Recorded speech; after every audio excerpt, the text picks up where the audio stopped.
welcome back to Linda's Pantry. And today I'm going to be making an Italian, or my version of an Italian dish that's called Beef Braciole. So it is beef rolls, and they're stuffed with delicious filling like fresh parsley, fresh Parmesan, lots of garlic, you name it. And I think I'll actually put shallots in there as well. They just melt in. It's rolled up, it's seared off, and then braised in a marinara sauce, and it's divine. So let's get to it. I've got mushrooms, marinara, all the things I need, and I'm ready to go. So come on in.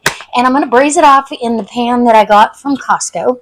This pan did terrific on the short ribs braise, and so I can't wait because it cleaned up beautifully, and I'm going to braise this off in about a 275 to 300 degree oven, depending on how long it takes me to get this all prepped. But let's get moving and show you how you do it. Okay, so as far as the parsley goes, I got the whole bulb of garlic chopped up. That's a lot of garlic, and it was a lot of peeling. But I don't want all these stems in this parsley, so I'm going to clean that up.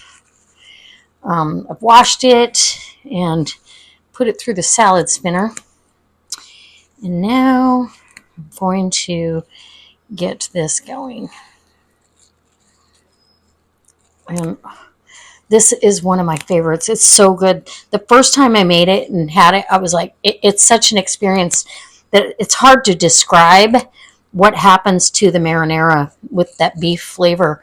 It's like it's definitely a Sunday sauce for sure. And it puts you in touch with just that. It's a comfort food for sure. So you don't have to be super picky about this, but we just don't want any tough stems in there because they will not soften up. And we're going to chop this parsley real fine, the whole bundle, the whole thing. And herbs, when they're cooked, change just like anything else. Cheese changes, herbs change. The flavor from raw to cooked is different.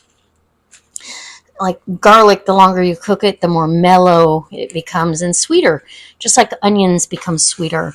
We're going to use an onion and a shallot here in a minute, but I got to get this done first. So I'm just going to take this as good as I possibly can and roll it into a tight roll of sorts so I can start chopping. Keep your fingers tucked back so you're not in the way of that knife. And I think I'm going to put a little edge on this knife here. But next step is going to be pounding the meat out and getting that all ready too. Oh, this is so good. So very good. And if you see any spots on your parsley that you don't like, take it out of there. Only what you want to eat and consume. And for the wine today, I just bought a little Boda box of Pinot Noir. And the alcohol will cook off, but it's going to give that also, that sauce is going to have an extra layer of rich flavor. So just get this chopped up pretty fine.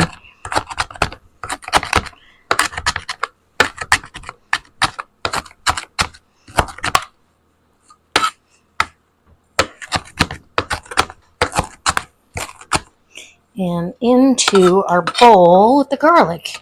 It's going to go. Hold on one second. Let me give my hands a rinse again. Just washing and keeping your hands clean throughout the whole thing is wonderful. I did peel my carrot that's going to go down in the sauce too. I need to get this shallot chopped up, but let's first get some olive oil. And I forgot at the other house, I forgot my other olive oil that I got at Costco. So we're going to give a good zhuzh of olive oil. again, the oil will change in flavor once it's cooked as well. So go ahead and get all that chopped parsley in there. And remember, this is going to be our filling. And there's a lot of beef there. That was a big London broil that I had them do this with. You could use top, that's top round. So you could use any kind of lean beef will do on this application. Let's get this rinsed off. I'm a clean as you go kind of girl, so you'll have to excuse me. And being, working in a kitchen I'm not used to every day makes things a little more challenging, but we're getting it. And I promise I'm going to do a channel update. I keep saying that, and I'm just going to tell you this week I'm going to do that. I'm going to do a channel update and get you guys up to speed on why am I in a different kitchen? What's going on? Some of you have probably figured it out, and some of you may not have, but know that this kitchen is not going to stay the same. This is the shell that will be taken down and rebuilt. So anyways, more details coming up. So get that right there. And I'm going to grab a spatula and salt and pepper and just a good healthy pinch of kosher salt. Couple 5, 6, 7, 8, 9, 10 grinds of pepper. Doesn't really matter how much. And give that a little bit of a stir. Let that parsley start mixing with the garlic. And oh my gosh, it smells heavenly already. And then we need, now some recipes that I've seen people make, they put eggs in it, hard-boiled egg and all that other stuff. I'm not going to do that. I'm just not going to do that.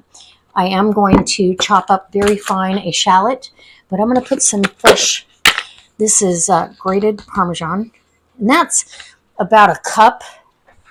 I've got another container ready to go when I get this all mixed in, because there's plenty of cheese going on in this.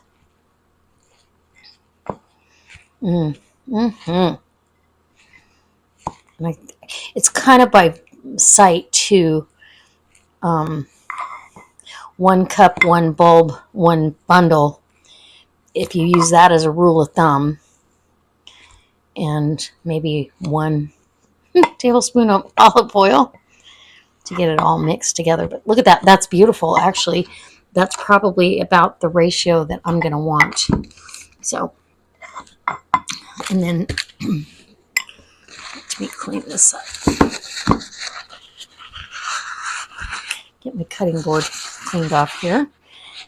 And then we'll get to the meat part, my favorite part. And then it looks like I'm going to have enough time to put this in the oven and have it there for 2.5 to 3 hours, which is fantastic.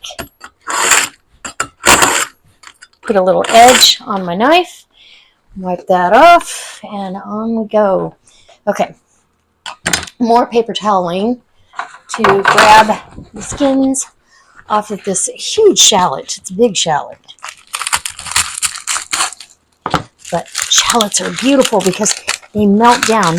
Actually, I can save this half for another recipe. We'll use the big half here. Yum. Yes, please. Shallots, they're in the onion family. I grew some a couple of years ago, and at first, literally all the way through until harvest, I thought, wow, this really wasn't worth it. And it didn't look like much of a harvest, but those shallots stayed perfectly as good as this, fresh, for months and months. It carried me through all the way to the next spring, and I didn't plant that many. So I am going to, when we get our new garden established, definitely gonna include shallots in the mix.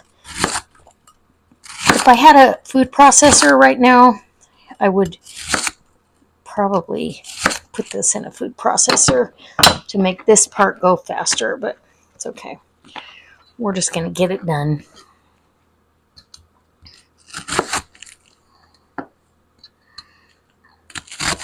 Okay. And very finely diced. And they will melt away in this. Trust me, some of it's going in the sauce, some of it's going in the mix. I'll probably do half and half. And it's a pretty strong one. My eyes are watering. So,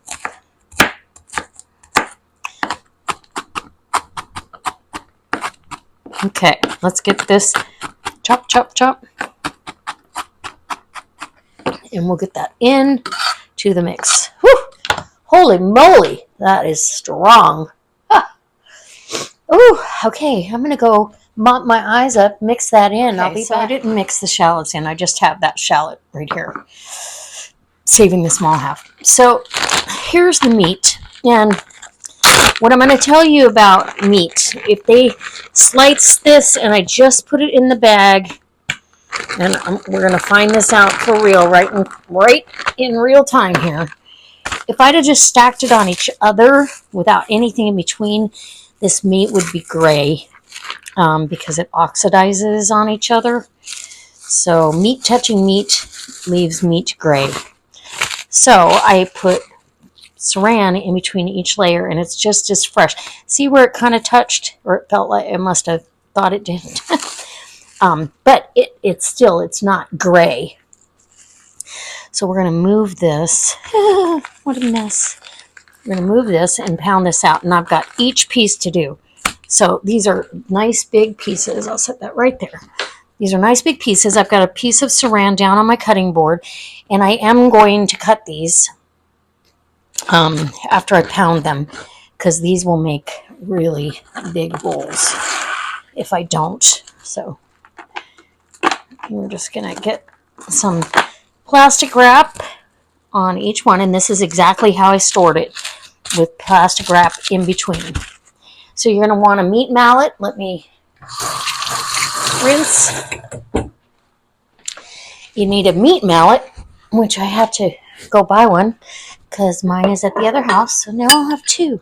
And you're going to literally, with the flat side, get that pounded out as thin as you can get it without having holes in it.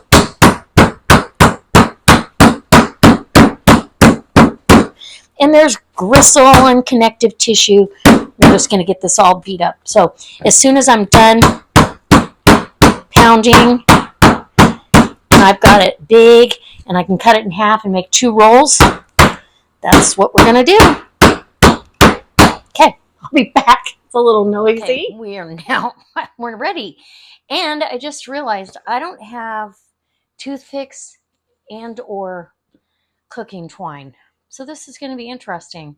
I'm going to see what I can find. Okay, so we're going to get really creative. I have no kitchen twine and no kitchen twine.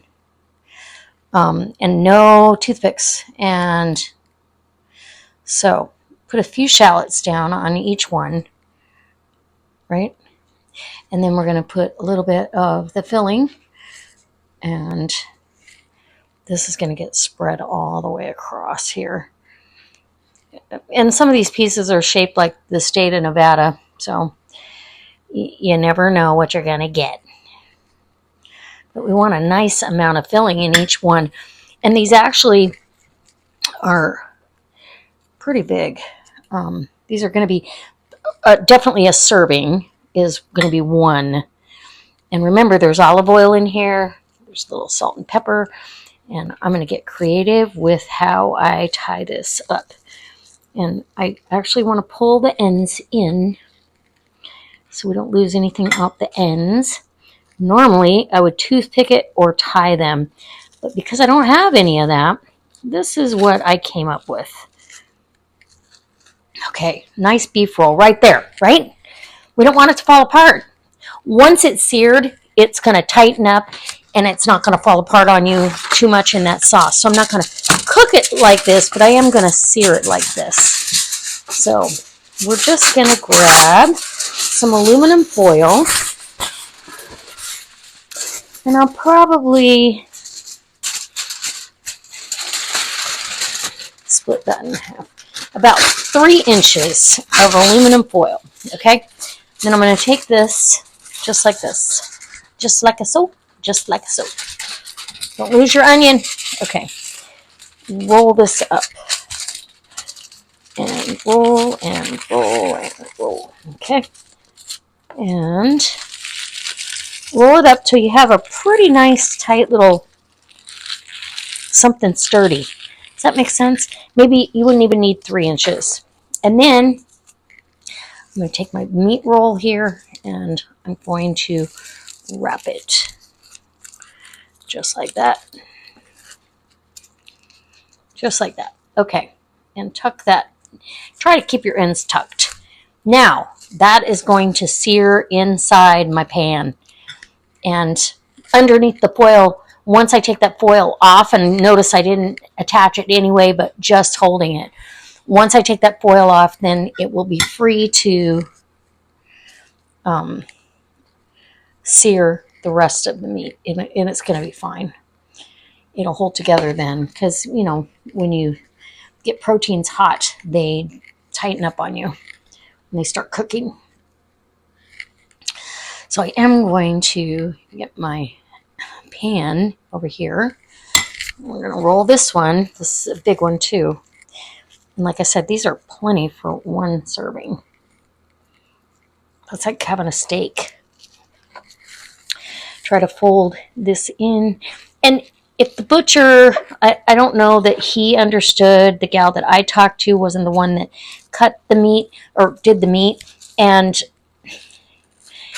if the butcher would have been out there, he might have understood better.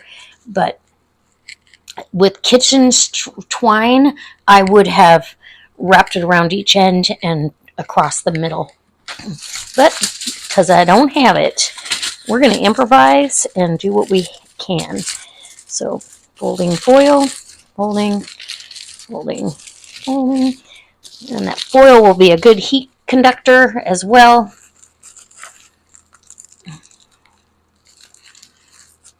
There you go. And there's 2. Okay, we'll just set those aside and get ready for the next one. And the next one. Grab another one here. This one's probably a little better shape. And the rest of these veggies, and even the filling, if there's any left, is going to go right into the sauce. So there's no cross-contamination here. We're doing our thing. Okay. Okay. Woo! It's so garlicky. I'm so excited. I love garlic. And if you love garlic like I do, and like I said, as it melds in, it gets sweeter and mellow and delicious. It's divine. And what a great Sunday meal. If you could get this all prepped ahead and have these rolls ready the day before, I'm just going to do it on the... You would be ahead of the game and be able to literally put this together in no time. So prepping ahead could have helped me out a little bit. Does that make sense? I think it does. All right, now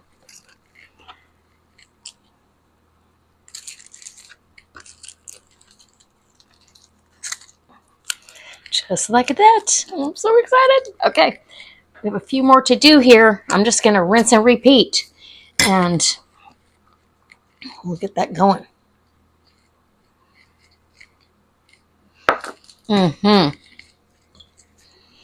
You could send these through like a meat tenderizer. I did use the pokey part of the mallet as well, but you could run this through the meat tenderizer and then kind of pound them out. You just don't want holes in them. I want to turn this around. Okay. And if your ends don't, if they stay open, it's okay. Guess what happens? If any of this leaks out, it leaks out into your sauce, which is totally okay. Okay, another foil, little makeshift twine. And I'm just going to keep rocking and rolling.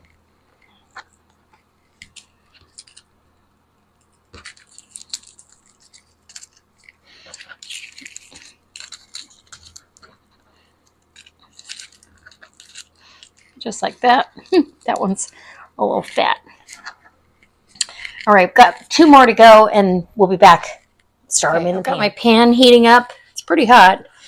I'm going to get some olive oil down here and get these seared off. We don't need a lot of olive oil, a couple tablespoons. You could use coconut oil, whatever oil you prefer. I am going to get salt and pepper handy because I want to season these. Season them like I normally would. So we're going to be searing these and then taking them out, taking the foil off, sauteing our vegetables, and getting started with our sauce. And then it's on. We are going to start this low braise. Low and slow, just like short ribs. Okay. And I think I've got tongs that'll work for this. Okay. So, see if we got any way to prove that that's ready. Not quite. Not quite. It's getting hot. Electric is not as fast as gas. So, I'll be back when it's hot. Okay, our oil is hot. And get these in there. Mm-hmm.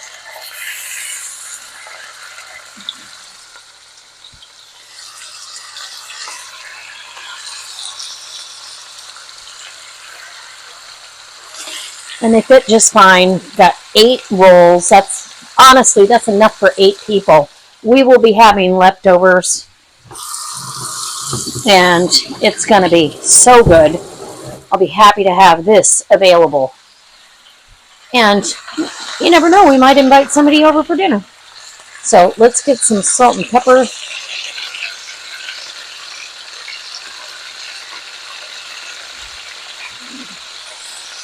And turn this down a little bit. I don't think I need it quite screaming that loud.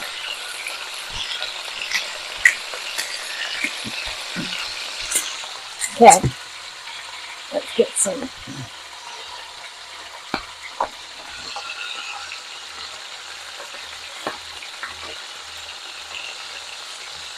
Perfect. And then I don't believe I have red pepper flakes here, which is it's a little annoying, but that's okay. I would normally sprinkle a few red pepper flakes on this, but if you don't have it, you don't have it. It's not a big deal. And now, give them a minute because they'll get really happy here in a second, and then we can turn them. Ooh, I'm super excited. Cannot wait. Nope. Give it a minute. I'll be back after I've turned these and they're brown on all sides. I'm going to take them back off and set them aside and get the veggies started. So, don't go away. We'll be right back. Okay, so I'm taking these out. We've got a nice sear on them all the way around. Take your foil off. Get rid of that. They're probably going to open up a little bit just because I don't have them pinned together, or like this one's trying to open. That's okay. We're going to snug them in. It'll be fine. Probably set them down seam side down and leave them alone. Right? Okay.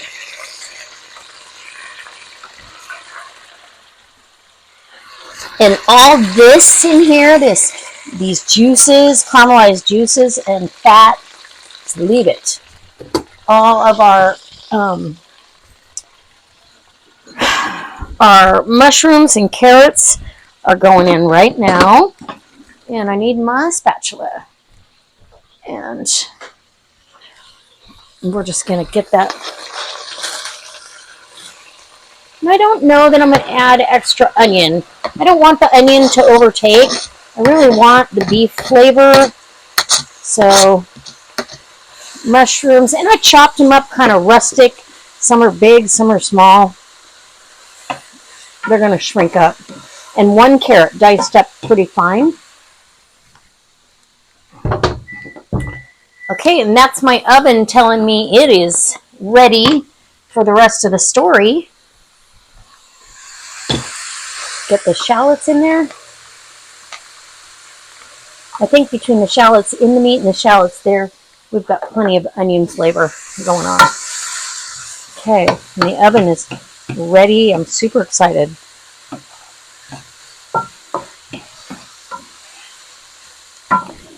I want to go ahead and add, I'll wait till we have the sauce before I add that.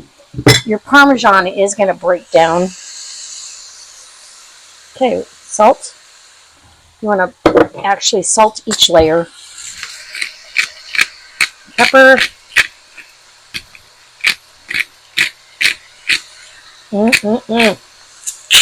And we are going to use Pinot Noir. And we won't waste any because I'm going to use the whole bottle.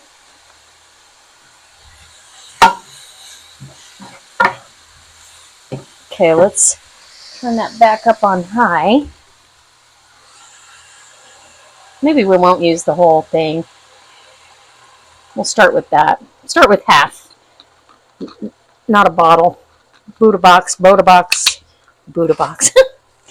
Get this. Starts to get it all sweet. And we're going to throw down some bay leaf because you need bay leaves. Plenty of them. So I've got 3 or 4 bay leaves. They'll release all their flavor. And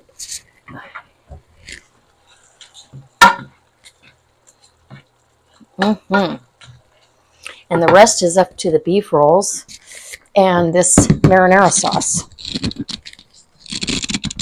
I almost needed to go get my husband to open that. Okay, so as this simmers and kind of reduces a little bit, my mouth's watering. It smells so good. So everything that's going in the preheated oven is going to be hot. We're going to make sure this gets nice and hot before we get anything where we're going to put anything in there. And let's give that a stir. We're definitely going to add a little bit of tomato paste.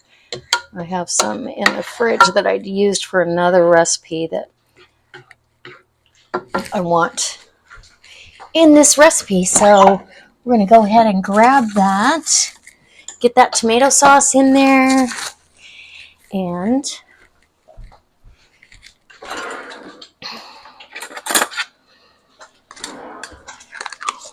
oh, it's blooping away. Get it off a high.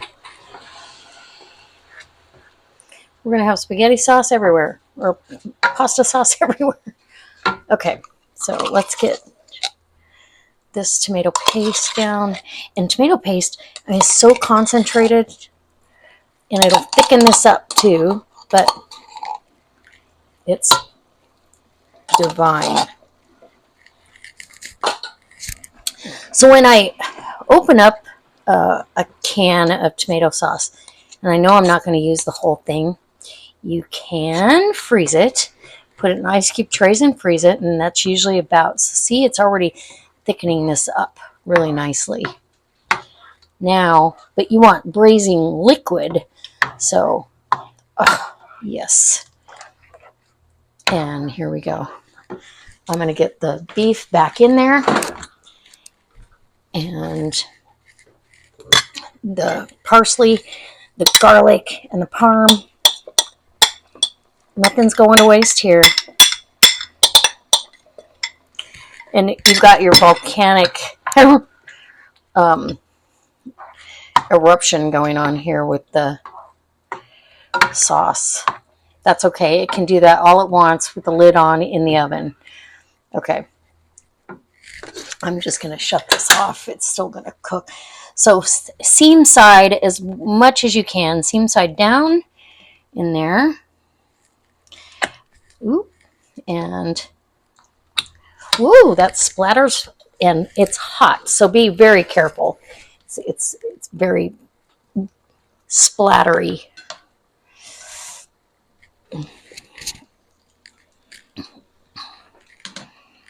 And then this one, get them nestled in. And there you go. We have everything nestled down. And now I'm going to just pour those juices right on top.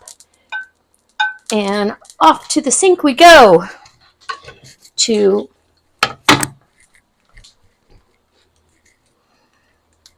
mix without disturbing too much.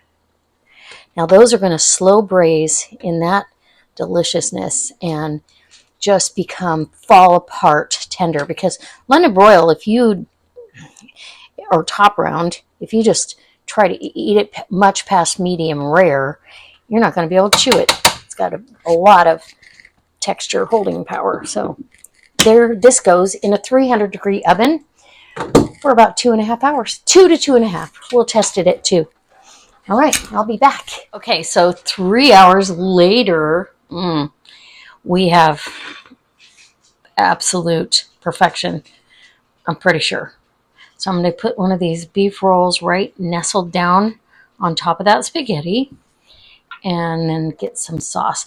I did saute until they were pretty dry some zucchini and put that on top. And you could nestle your pasta right down in this pot and be just fine too. That's normally what I would do. And then the pasta continues to absorb the sauce. But for plating purposes today, we're going to do it this way. And then we'll get us a picture. And I should be able to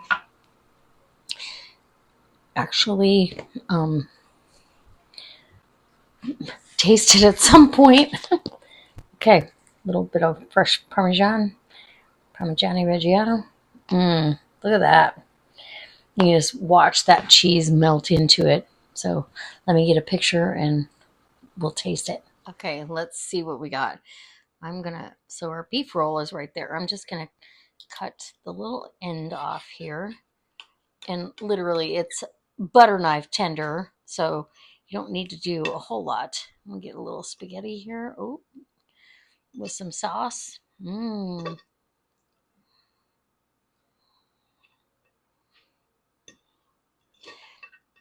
I would normally just let it twine up and take a big mouthful. I want to try to have it be compact enough that I can do this YouTube bite and tell you what I've got going on.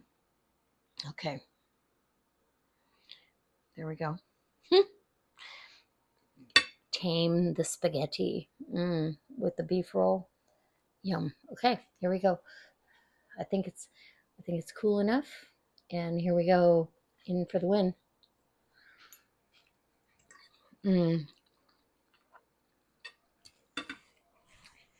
Wow.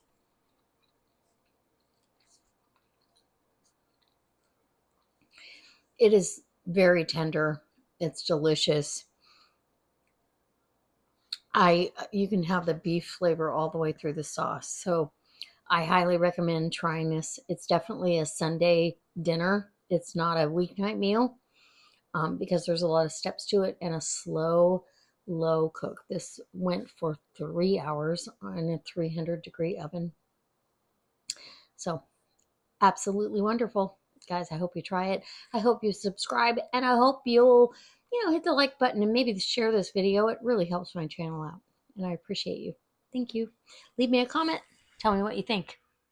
So I hope if you like this sort of content, you'll subscribe to the channel, give me a comment in the comment section and a thumbs up. It really helps me out and I appreciate it so very much. Thank you for stopping by.